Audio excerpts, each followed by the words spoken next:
자, 그래서 요 부분은 중요해요. 클럽 헤드에 정확하게 바닥에 닿는 거에 대한. 자, 클럽은 바닥에 닿지 않게 설계가 돼 있대요.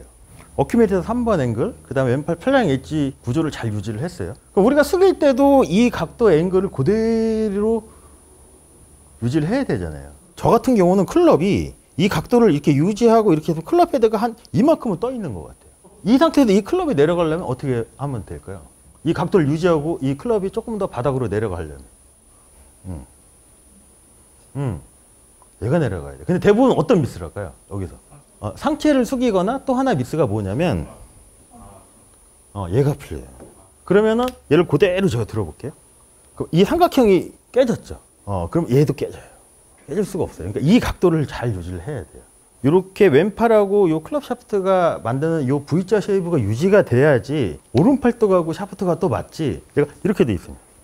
정말 중요한 거예요. 그래서 이 상태를 유지를 하면 숙이면 이 클럽 헤드가 지면에서 이렇게 10cm 이상 들려 있어야 되거든요. 나머지는 뭐냐면 이 힙이 뒤로 빠지면서 이 무릎이 살짝 내려가는 움직임에 의해서 이 높이를 조정을 해야 된다는 얘기인 거죠.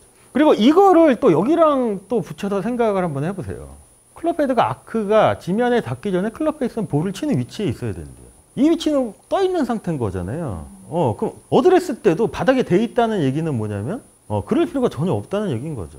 자, 그래서 어큐뮬레이터 3번의 앵글, 요 각도, 요 앵글. 그러면 자연스럽게 왼팔 플라잉 웨지 구조가 이렇게 V자 쉐이브가 이렇게 되겠죠. 그리고 왼팔 플라잉 웨지 구조가 솔에 관여를 한대요. 임팩트 순간 클럽 헤드는 바닥에 닿지 않는 상태가 되겠죠. 그래서 어드레스에서 볼은 클럽 페이스의 토우에 놓아야 임팩트에서 페이스 센터에 맞출 수가 있대요. 이거는 무슨 얘기일까요? 아마추어 분들이 왜 생크가 날까요? 근데 웨지만 잡으면 생크가 잘 나잖아요. 아마추어 입장에서는.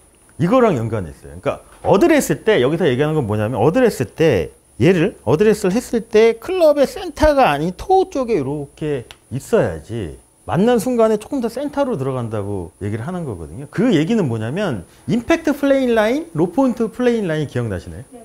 이거를 우리가 한번 사진을 보면서 우리가 이해를 한번 해보죠.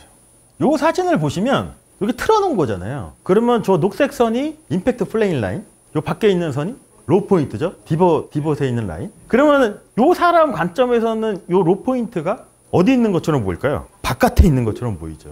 그러면 이 클럽 헤드는 항상 임팩트 플레인 라인에서 로 포인트로 진행을 하겠죠. 근데 만약에 얘를 센터에 이렇게 놨어요.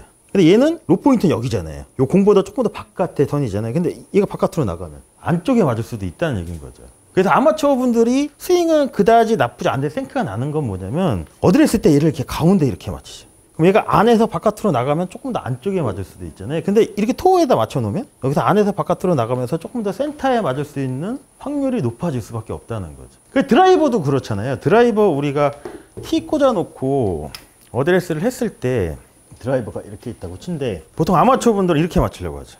근데 얘가 이렇게 들리면 어디 맞을까요? 안쪽에 맞아요. 근데 이 상태 이렇게 맞아야 되잖아요. 공은 스위스 팟에 얘를 내리면 이게 맞을 수도 있다는 거죠. 근데 아마추어 분들은 막연하게 이렇게 놓죠. 근데 만약에 티가 낮으면 어떻게 될까요? 이 상태에서 티가 조금 더 낮아지면 센터 여기에요. 조금 더 바깥으로 나가는 게 조금 적어지죠. 티가 높으면 이렇게 맞아야 되잖아요. 맞을 때 얘를 내리면 거의 끝에 걸려요. 이렇게 맞히고 이렇게 들려 맞으면 안쪽에 맞는 거죠. 그러면 이 클럽 페이스 면이 평면이 아니잖아요. 이렇게 곡면으로 돼 있잖아요. 그래서 벌지 효과에서 안쪽에 맞으면 내가 아무리 인에서 아웃스윙을 하더라도 안쪽에 맞으면 슬라이스성 커브가 생길 수도 있거든요. 슬라이스가 나시는 분들은 될 수 있으면 요 끝에다 이렇게 해서 요 센터를 기준으로 약간 바깥쪽에 이렇게 맞게끔 유도를 하시면 약간의 아웃인 궤도라도 어느 정도 슬라이스를 또 잡을 수도 있거든요. 이런 거를 좀 활용을 하면 당장 조금 이렇게 필요한 것들에 대한 그런 것도 잡을 수가 있겠죠.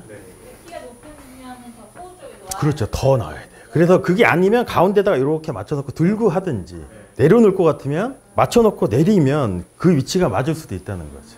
자, 그래서 아까 우리가 바닥에 안 닿는 거를 배너관 같은 경우는 어떤 그림으로 우리가 이해를 해야 되냐면 이 그림 되게 유명하잖아요. 저 그림자 같은 게 클럽 헤드가 들려 있는 거예요. 이렇게 우리가 어큐메이터 3번의 앵글하고 왼팔 플라잉 웨지 구조를 이렇게 유지하고 요 상태를 요 각도 요 상태를 그대로 이렇게 들려 있는 거죠. 그럼 배너관도 무릎이 거의 이렇게 서 있죠. 이렇게 조절해서 이 높이를 맞춰야 된다는 거죠. 그래야지 이 앵글이 안 깨지는 거잖아요. 근데 만약에 여기서 이렇게 놓고 이 앵글을 제가 여기죠? 안 닿죠? 앵글이 없어져요. 이 그림이 되게 유명한 그림이잖아요, 베노가. 그러니까 상체를 세우고 될 수 있으면 엉덩이가 이렇게 내려가서 이 높이로 조정을 하라고 하잖아요. 그래서 이 베노간의 5레슨즈 있는 내용이 여기 있는 내용하고 상당히 유사한 점이 상당히 많아요.